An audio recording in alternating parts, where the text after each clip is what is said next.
Okay, welcome to this introductory section on UK Medical School UCAT preparation. We are a team from Way to Med School. In this session, I will explain to you what the plan from Way to Med School to prepare a candidate who is going for the UK medical entrance. And as you know, our UCAT exam is a 2 hour exam, which is computer based exam. You will be taking it in some common places. And if you have some special needs, obviously there will be a special session for exam with some extra time, etc. Possibly most of you will be taking the exam as normal sessions. In these 2 hours, there are various sections.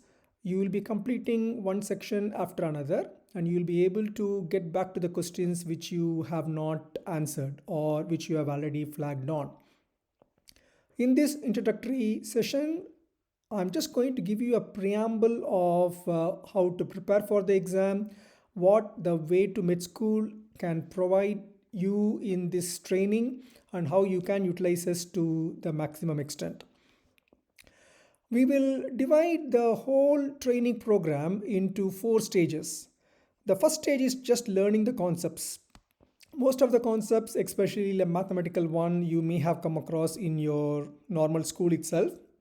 But few concepts like abstract reasoning may be absolutely new to you. You may not have exposed in the school.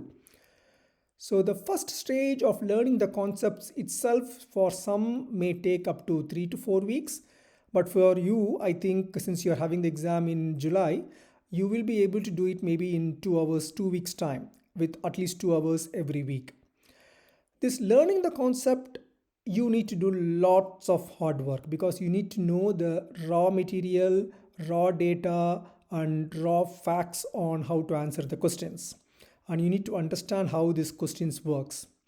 If you are very good in the school already, just like up to date with day-to-day learning, this learning the concepts will be quite easy. And you need to use various resources. As many resources you use, you may know of course various online resources available, programs available. Whatever the resources, if you use multiple resources, that will definitely make you appear better. Lot of resources may be overlapping. In this Way to Med School program for UCAT preparation is a very full-fledged, wholesome resource one. But if you are using only Way to Med School for preparation, then you need to book a lot of sessions with us, and it will take more sessions to completely prepare you. But if you properly parallelly getting some books and online sessions from others, that will help you to further increase your learning. So this is the basic learning the concepts and getting ready for the actual exam pattern. This is the first stage. This will take, as I said, 3 weeks. For you, maybe you should finish it in 2 weeks. Any questions in this stage? No, that's fine. That's good. Good. Then the second stage is the practice one. The practice involves absolutely practice, practice, practice. What we mean is whatever you have studied, you're going to practice it in the form of questions. Say, for example, in the decision making unit, you may have to know lots of GMC publications, good medical practice, few things like that. So that you will be learning in the first stage of the learn the concepts, but then in the practice you will be applying the concepts in a question form. Sometimes you may have learned the concept correctly, but when you apply it in the question form, it may be slightly confusing for you, and you may have to think from the examiner's point of view what they are expecting as a correct answer. That's where the practice comes. I think for you, you will be having this maybe for a week or week and a half. That's the maximum time you have. You need to focus on all the sections. Say, for example, 2 days if you are doing abstract reasoning, next 2 days you can do qualitative reasoning, next 2 days verbal reasoning. You should travel on all the sections parallelly so that it is nicely balanced and not leaving any major sessions I don't like verbal reasoning. Verbal reasoning is my weakest point. Don't leave any big chunk as a very unknown, poor, weak area. And then spend more time on difficult sessions. Obviously, if you feel verbal reasoning is difficult, you need to do more days on that. Every time when you sit for preparing, sit at least for 2 hours, because the exam is 2 hours, and your mind will automatically get nicely able to sit for 2 hours and comfortable for 2 hours without getting the mental tiredness. You are making your mind to work at top performance every time, at least for up to 2 hours.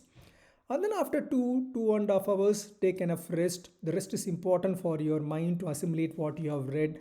Don't overburden yourself. By overburdening, obviously your performance and marks will only go down. At the stage of practice, don't worry about the timings. Don't take the mock exams as a timed one. Just do the question.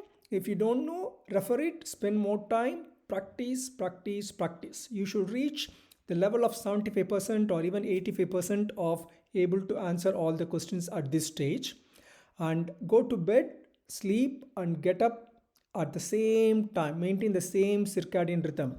Is your exam starting at 8 o'clock in the morning? No, it's 3 p.m. 3 p.m. Good. So you'll be in summer holidays. So you should not get used to have that afternoon sleep. And then with circadian rhythm on the exam day, also around 2 o'clock, 3 o'clock, you'll be having a bit of a dip. So every time, make sure from today, at least like 2 o'clock to your exam is 3 to 5 p.m. So exam 2 o'clock to at least 6 o'clock, you should be absolutely awake. Okay. During the exam, you can have a good lunch and then go for the exam. Don't sleep in the afternoon time, or don't do any other thing other than preparations in the afternoon time. Okay, so maintain that circadian rhythm.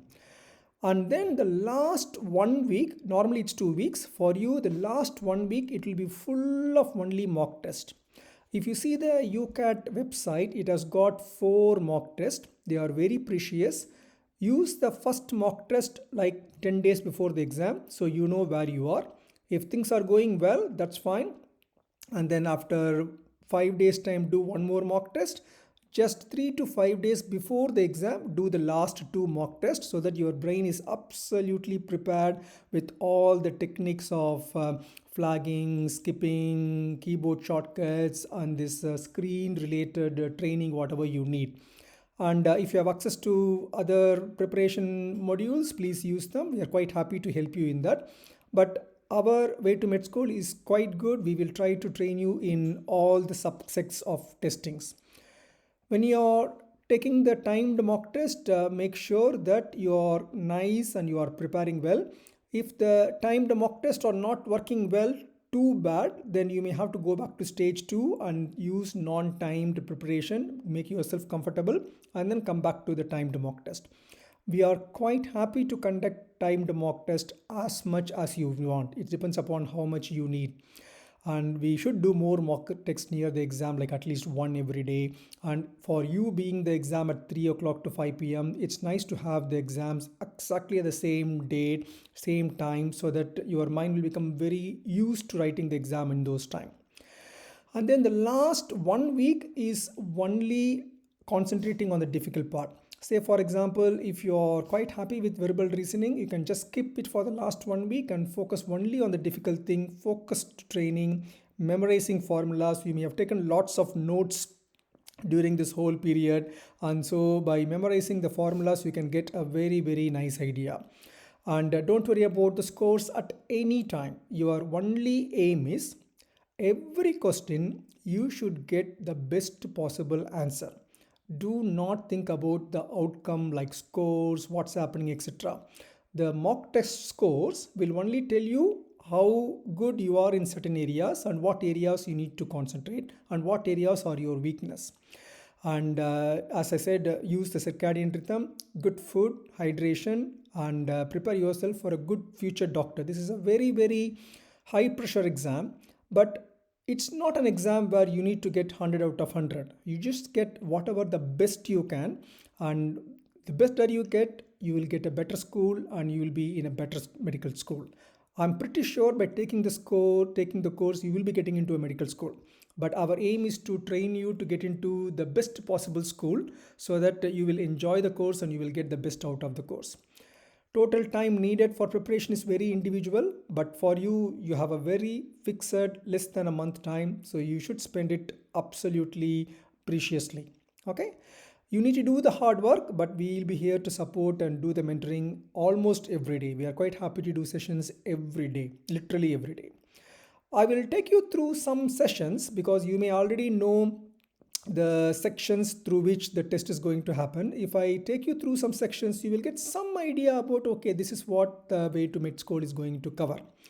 For example, for the quantitative reasoning, you should be quite good with calculations. If any questions which requires lots of calculations, there is no point in spending time in that. So you should be able to cut short and do the calculations quickly, sometimes in the whiteboard which you are going to get. So in your mock test, you should have a whiteboard and a paper just simulating the actual test.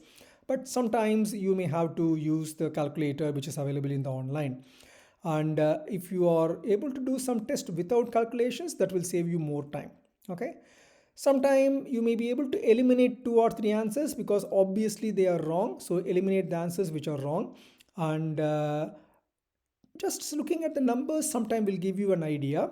And when you're using the calculator in the actual exam, Alt C will open the calculator, Alt N will go to the next question, Alt F will flag the question, and use the number lock in the actual keyboard so that you can use even that numbers for pressing the 1 2 3 numbers rather than using the mouse to click the numbers. This will save you some microseconds, but it will help you overall in the exam. And speed and accuracy, you should never lose the accuracy but maintain the speed. The first aim is to be accurate and then increase the speed to maintain the same accuracy. And if there are some questions which are quite impossible, especially in quantitative reasoning, they are all purposefully kept so that some students will waste time in that and get overall not so good mark. A bright student will be able to guess this is quite impossible, this is not useful in answering in a short period of time. We will train you to identify this kind of impossible questions so that you can just guess, flag, skip, and you can come back if there is a time, but most probably you may not be able to come back at all. There is no negative marking, so you should answer all the questions. There is no way you can leave a question without answering. Before going to a next question, flagging and going, just make sure you answer something so that if there is no time, at least you have finished the whole questions. So answer, guess, answer, flag, and then skip and go to the next one. Know the small fractions. Say for example 1 by 3 is like 0.33 or 33%.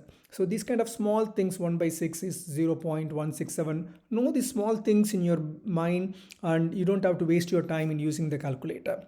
And also meter square to centimeter square. See, meter to centimeter is like 100, meter square to centimeter square is 100 into 100. So know these things by heart. So these are all the usual things where the questions are asked, like percentages, ratio, currency conversion, interest rate, speed, distance. Truthfully speaking, you may be good in everything, but how accurately you are doing this in a good speed, that is what is tested. And you need to know the orders of 10, like 10 to the power of 1, 10 to the power of 9, micro, nano, pico, and these things.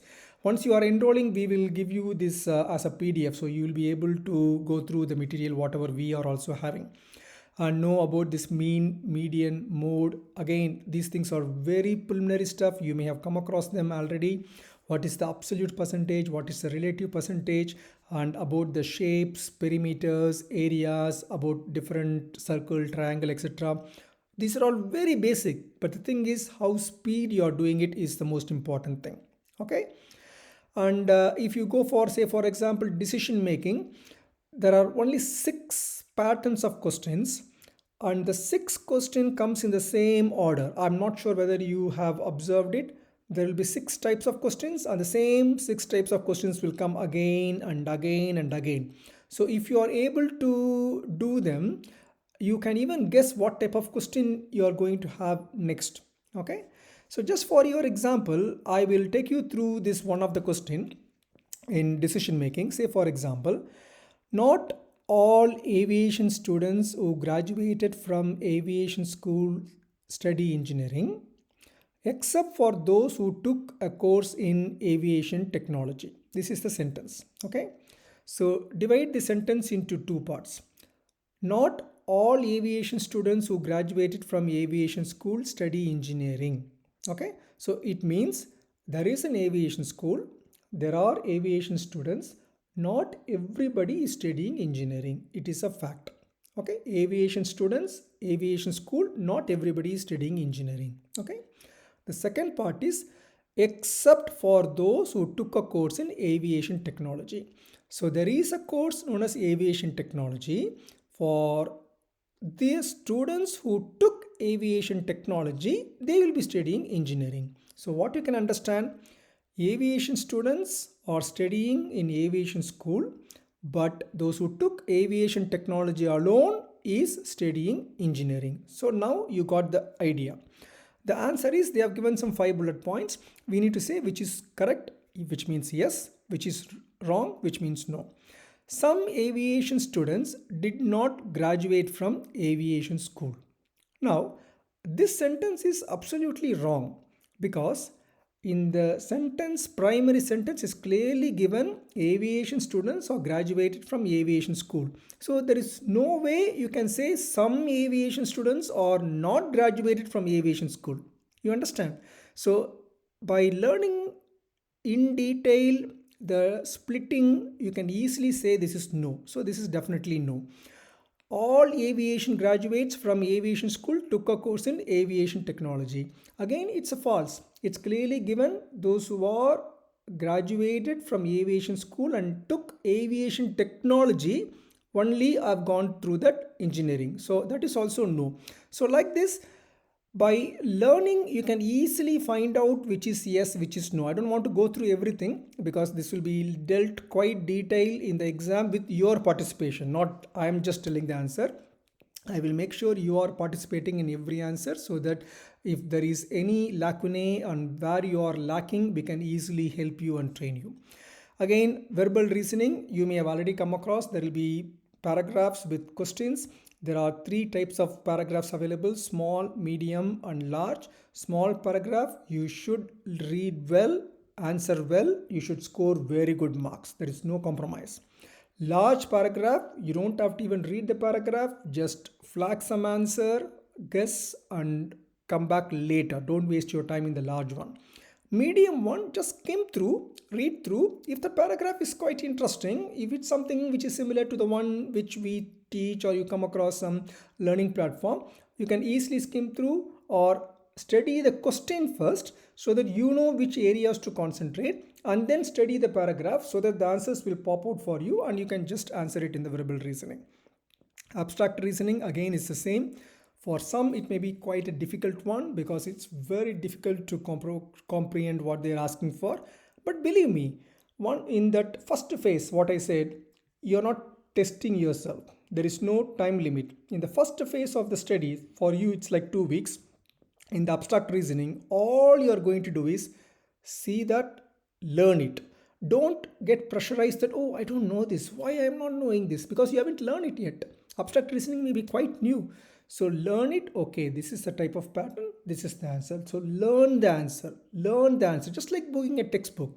And then after 2 weeks, at least 5 to 6 days of strict abstract reasoning studying, you can prepare for the questions and then you try to answer. And then if you are making a mistake, you need to pick on where you are making the mistake, where is the weakness. Okay. And situational judgment, you need to read lot of GMC publications. We will try to give you the publications also straight away. They are all available online, of course. And think what the question writer is thinking. What you think as correct, leave it aside. Okay, because your answers will be marked by the question writer's answer. So what the question writer is thinking. Okay, first step is there will be 4 answers: top off and the lower off. Top off is say absolutely correct. Example. And the lower off is like wrong, absolutely wrong. So first you need to know whether it's coming in the correct category, top off, or in the wrong category, lower off. If you just able to do this, at least you will get some mark. Then if you think that for this sentence, I think it is absolutely correct, you will be selecting A. If you think it's correct but not really absolutely that much, then you select B. If it's okay but wrong, B. C. Absolutely wrong means D. So selecting the top 2 and bottom 2 may be slightly easier sometimes, but as you do more questions, you can even refine and you're able to correctly pinpoint into A or B, C or D. But believe me, If you at least get within A or B, within C or D, you will get some marks out of it. Okay, so don't miss that. And again, we will try to help you in that. Again, flag the questions if there is any doubt, and you can come back and later to verify yourself if there is enough time. But don't change the question repeatedly. You may be thinking something and then place the question and change it only if you really think, oh no, I really think this is wrong, and change it. Because most of the time, your first, that gut feeling answer may be most probably correct. If you are not very sure, don't change the answer. If you're changing the answer once and then if you want to change the answer again, believe me, something wrong in that question and you may not be getting the correct one. So don't change the answers repeatedly. Okay. So, this material what we are maybe sharing with you has got everything like personal statement, interview, everything. But I'm going to concentrate only on UCAT because you have less than a month to prepare. This is our overall plan for UCAT preparation. I'm quite happy to answer any questions you have. Do we get the results on the same day? The UCAT results you will be getting in a day or two. Within a week, you'll be getting easily. Not Okay. maybe on the same day itself, maybe on the next day, but it will be very, very quick. Okay. Okay, yeah, that was it. Thank you. Okay, any questions you have? No, no questions. Okay, so once you're happy, just get back to us. We will be quite happy to help. Okay, Yeah, okay, thank you. you have very short time, but anything is doable and you should be able to do very well. All the best. Thank you.